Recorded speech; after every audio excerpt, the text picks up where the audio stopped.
जब तेजस्वी जी आप लोगों से बातचीत कर रहे थे, इमाम साहब से बातचीत कर रहे थे, तो एक बड़ी ज़िम्मेदारी के तौर पर उन्होंने फ़ातमी जी को, फ़ैयाज़ साहब को कहा था कि मामले को ज़रा देखिएगा। नहीं, देख रहे हैं वो लोग कुछ इस मामले नहीं इस करते हैं। तेजस्वी जी जब यहाँ से गए हैं, जी। उसके बाद से कोई बातचीत हुई या फिर वो भी आए, आकर के लाख रुपया दे के चले गए या कुछ आप लोगों से बातचीत हो रही है, क्या मदद हो रही है, क्या नहीं हो रहा है, कुछ बातचीत होती है? अ, आप इस कार्रवाई से संतुष्ट हुए? आपको लगा कि आपको इंसाफ़ मिला?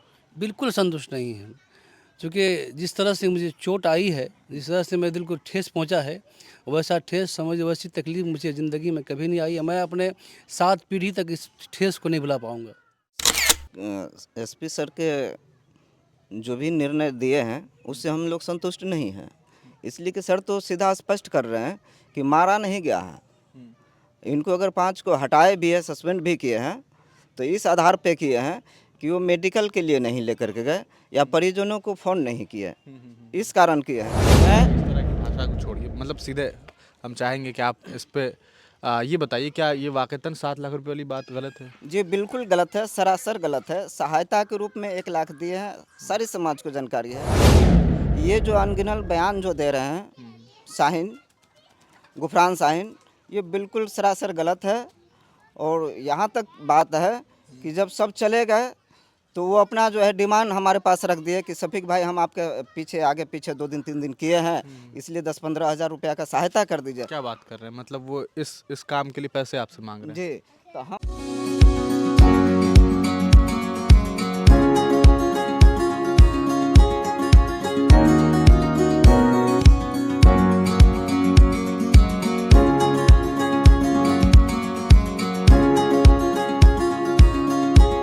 दोस्तों, अभी मैं मौजूद हूँ मधुबनी ज़िला अंतर्गत बेनीपट्टी थाना क्षेत्र के कटैया गांव में। हमारे साथ इमाम फिरोज़ हैं और उनके रिश्तेदार हैं। हमने आपको पिछले दिनों ये खबर बताई थी कि किस तरीके से 29 जनवरी के दिन इमाम फिरोज़ के साथ बेनीपट्टी पुलिस के द्वारा बर्बरता की गई थी। इन्होंने तमाम आरोप लगाए और उसका मामला पूरे बिहार ही नहीं बल्कि पूरे देश में चर्चा का एक विषय बना। हालात ये हुए कि खुद नेता प्रतिपक्ष तेजस्वी यादव इनके आवास पर पहुँचे, इनसे मुलाकात की, इनकी हिम्मत बनने की कोशिश की और कहा कि हम आपकी भरपूर मदद करेंगे। इस पूरे मामले को लेकर के तेजस्वी यादव जब यहाँ से पटना पहुँचे तो उसके बाद उन्होंने इस पूरे मामले को लेकर के गवर्नर से भी मुलाकात की, वहाँ एक मेमोरेंडम पेश किया और ये कहा कि हम चाहते हैं कि इमाम फिरोज़ को इंसाफ दिलाई जाए।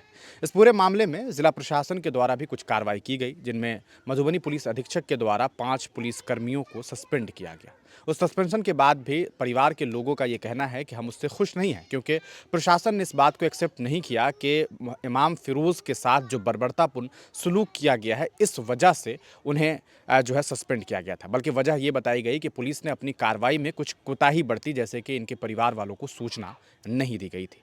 ये पूरा मामला आप तमाम लोग जानते हैं, लेकिन इस बीच अब सोशल मीडिया पर कुछ खबरें ऐसी भी सामने आ रही है कि जो लोग इनके साथ बैठे हुए थे, तेजस्वी यादव के साथ बैठे हुए थे, उनके द्वारा ये दावा किया जा रहा है कि तेजस्वी यादव ने सबसे पहले तो इनको 7 लाख रुपए की मदद करने की कोशिश की, लेकिन 1 लाख रुपया इन्हें मिला और 6 लाख रुपया आरजेडी के अन्य नेताओं ने खा लिया।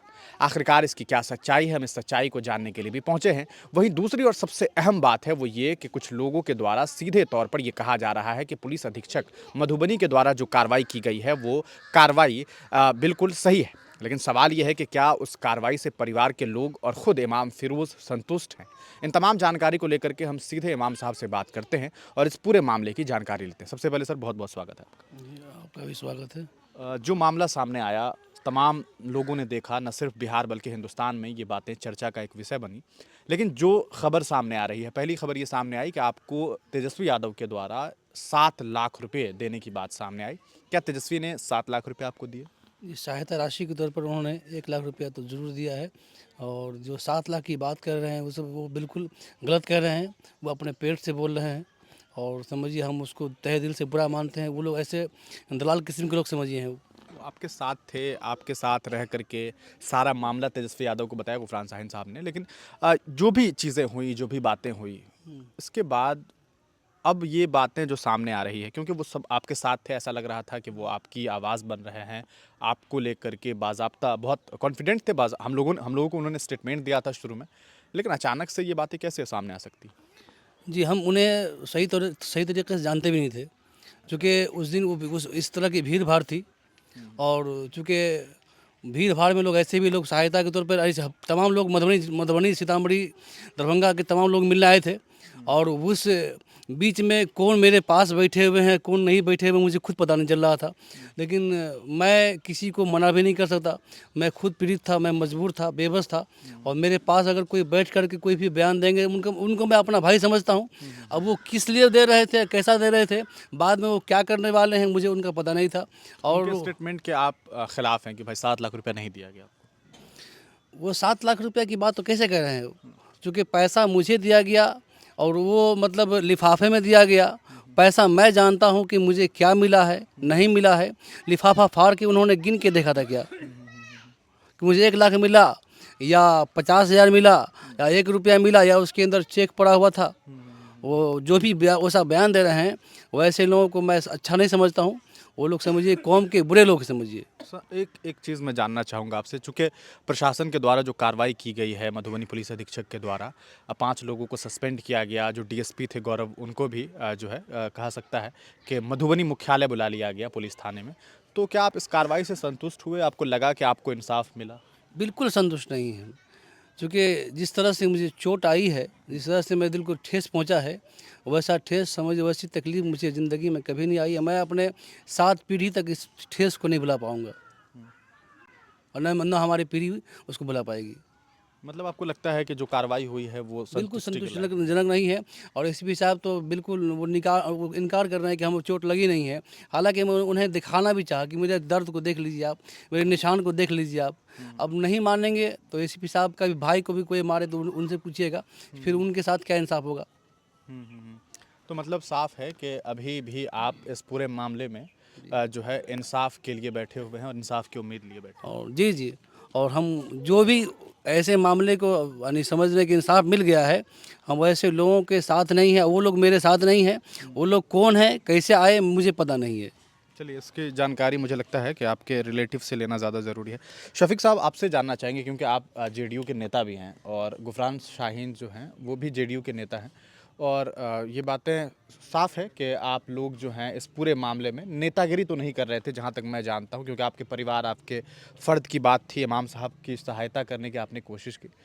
जो बयान सामने आया, क्योंकि पहली मुलाकात जब हमारी आपसे हुई, आपने स्टेटमेंट दिया था, उस दरमियान भी हमने देखा कि आपके साथी के तौर पर गुफरान साहब साथ में थे। उन्होंने बाज़ाब्ता बड़े अच्छे से स्टेटमेंट दिया। उन्होंने बताया कि कितनी बर्बरता, कितना जुल्म जो है वो इमाम साहब पर हुआ। लेकिन अब जो बातें सामने आ रही है, क्योंकि मीडिया में बाज़ाब्ता ये बातें चल रही है, लोग हमसे पूछ रहे हैं, लोग दूसरों से पूछ रहे हैं कि भाई अब इस पूरे मामले में करना क्या है, जब एसपी महोदय के कार्य से सब संतुष्ट हैं तो? सर, इस एसपी सर के जो भी निर्णय दिए हैं उससे हम लोग संतुष्ट नहीं हैं। इसलिए कि सर तो सीधा स्पष्ट कर रहे हैं कि मारा नहीं गया है। इनको अगर 5 को हटाए भी है, सस्पेंड भी किए हैं, तो इस आधार पे किए हैं कि वो मेडिकल के लिए नहीं लेकर के गए या परिजनों को फ़ोन नहीं किए, इस कारण किए हैं। इनकी जो मार है सारी चीज़ हमने सर को दिखाया है। बजाबते हम लोग बहुत ही समझिए कि डिप्रेशन में आ गए थे। इस तरह की एक इमाम के साथ हो या किसी के साथ भी हो, तो हम लोग इसका घोर निंदा करते हैं। जी, ये मुझे बताइए ज़रा सा, क्योंकि जो बातें चल रही है पैसों को लेकर के, ये एक बड़ा मामला बनता हुआ दिखाई दे रहा है कि भाई आरजेडी के विधायक, आरजेडी के नेता ऐसे हैं कि अपने नेता का पैसा जो है इधर से उधर कर देंगे। 7 लाख रुपया मिला, 6 लाख रुपया यहाँ से वहाँ चला गया। हालांकि इमाम साहब साफ कह रहे हैं कि भाई ऐसी कोई बात नहीं। आप भी वहाँ पर मौजूद रहे होंगे, जी, इमाम साहब थोड़े से डिप्रेस्ड रहे होंगे, परेशान रहे होंगे। आपने क्या देखा था? जी, हम इस चीज़ को बहुत बारीकी से देख रहे हैं। हमारे साला है, हम साथ रहते हैं 24 घंटा, तो इस चीज़ को हम बहुत बारीकी से समझते भी है। सहायता के तौर पे, इनके इलाज के तौर पे तेजस्वी जी जो है बहुत अच्छे काम किए हैं। और ये इतने नॉर्मल है कि इनको सहायता होने की वजह से थोड़ा इलाज वगैरह भी हम करवा रहे हैं इनका। और दूसरी बात है कि ये जो कह रहे हैं कि 7 लाख, गुफरान जी को हम जानते हैं पहले से, वो दलाल किस्म के थे हैं। इस तरह की भाषा को छोड़िए, मतलब सीधे हम चाहेंगे कि आप इस पे ये बताइए, क्या ये वाकईतन 7 लाख रुपए वाली बात गलत है? जी बिल्कुल गलत है, सरासर गलत है। सहायता के रूप में 1 लाख दिए हैं, सारी समाज को जानकारी है। और रही बात ये जो अनगिनल बयान जो दे रहे हैं शाहीन, गुफरान शाहीन, ये बिल्कुल सरासर गलत है। और यहाँ तक बात है कि जब सब चले गए तो वो अपना जो है डिमांड हमारे पास रख दिए कि शफीक भाई हम आपके पीछे आगे पीछे 2 दिन 3 दिन किए हैं, इसलिए 10-15 हज़ार रुपया का सहायता कर दीजिए। क्या बात कर रहे हैं, मतलब वो इस काम के लिए पैसे आपसे मांग रहे हैं? जी, तो हम लोग तो अपना साला में इतना परेशान थे, यहाँ सारे पब्लिक मिलने के लिए आ रहे थे, हम लोग इनको देखें, इनका बड़ा इलाज करवावें। बहुत बड़ा आरोप नहीं लगा रहे आप, बहुत बड़ा इल्ज़ाम नहीं लगा रहे? जी बिल्कुल, जो सत्य है यही बात कर रहे हैं, इसमें इल्ज़ाम की कहाँ बात है। हम इल्ज़ाम क्यों लगाएंगे, इन्हीं के ऊपर इल्ज़ाम क्यों लगाएं। हम तो कह रहे हैं कि हमको 2 दिन 1 दिन जो साथ दिए, सहायता जो किए हैं, हर तरह की जो भी बात रखे, एसपी साहब के यहाँ भी हम लोग भी गए और यहाँ भी जो घुस गए थे अंदर, उन लोग को हम लोग लेना भी नहीं चाह रहे थे अंदर, लेकिन वो कैसे न कैसे घुस गया था अंदर। अब वहाँ से हाथ पकड़ करके हटा देना भी तो बेहतर नहीं है। अब यहाँ से जा कर के बाहर क्या बयान देंगे, उसका तो हमें खुद भी पता नहीं है। हमसे बहुत सारे लोग मिलने के लिए आते हैं, यहाँ इनसे दिगासा में आते हैं, जो जिनको लगता है कि थोड़ा सहायता किया जाए दवा के नाम पे ही, जो भी। तो अब बाहर जाकर लोग को क्या, सहायता कर रहे हैं जी जी, अपने हिसाब से। इसमें हम लोग क्या कर सकते हैं, बाहर जाकर के वो क्या बयान देंगे, वो हम लोग इसका खंडन करते हैं। तेजस्वी जी जब यहाँ से गए जी। हैं, उसके बाद से कोई बातचीत हुई या फिर वो भी आए, आ करके लाख रुपया दे के चले गए, या कुछ आप लोगों से बातचीत हो रही है, क्या मदद हो रही है, क्या नहीं हो रहा है, कुछ बातचीत होती है? या उनके ऑफिस से, उनके कार्यालय से, उनके पास वक्त नहीं होगा, हाँ, उनकी टीम से? वो लोग सब संपर्क में है, हमारे राजद जेडीयू वाले भी संपर्क में है, जिलाध्यक्ष भी आए हुए थे मधुबनी से, वो लोग भी सब देख करके गए, सहायता भी किए हैं, ऐसा नहीं है। वो लोग भी जेडीयू वाले भी जी, मदद कर रहे हैं? जी मदद किए हैं। और बाहर कौन क्या बयान दे देंगे, इसका हम लोग बिल्कुल जो है खंडन करते हैं। हमारे परिवार के तरफ से किसी तरह की अगर बयान जाता है मीडिया के थ्रू तो वो सत्य है, इसके अलावा हम बाकी का नहीं, जी, आप इसमें जिम्मेदारी हम ले रहे किसी तरह की हैं। जब तेजस्वी जी आप लोगों से बातचीत कर रहे थे, इमाम साहब से बातचीत कर रहे थे, तो एक बड़ी जिम्मेदारी के तौर पर उन्होंने फातमी जी को, फैयाज साहब को कहा था कि मामले को ज़रा देखिएगा। देख रहे हैं वो लोग कुछ इस मामले को? जी जी देख रहे हैं, सब लगे हुए हैं, इसमें कहीं किसी तरह की ये नहीं है।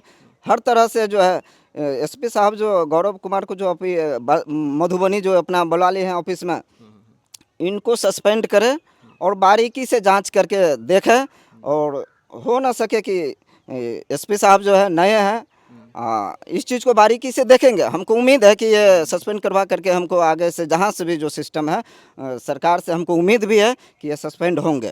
चलिए, तो ये हमारे साथ इमाम फ़िरोज़ साहब थे और उनके बहनोई जनाब शफ़ीक साहब थे, जिनसे हमारी बातचीत हुई।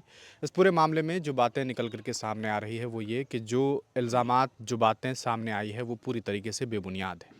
हालांकि अब देखना ये है कि इस पूरे मामले में जिन लोगों ने या जिन तरीके से इस पूरे मामले को लेकर के जानकारी साझा की गई है कि पैसे दिए गए, इतना पैसा खा गया, वो खा गया, कुछ तो दलीलें होंगी, कुछ तो सबूत होगा।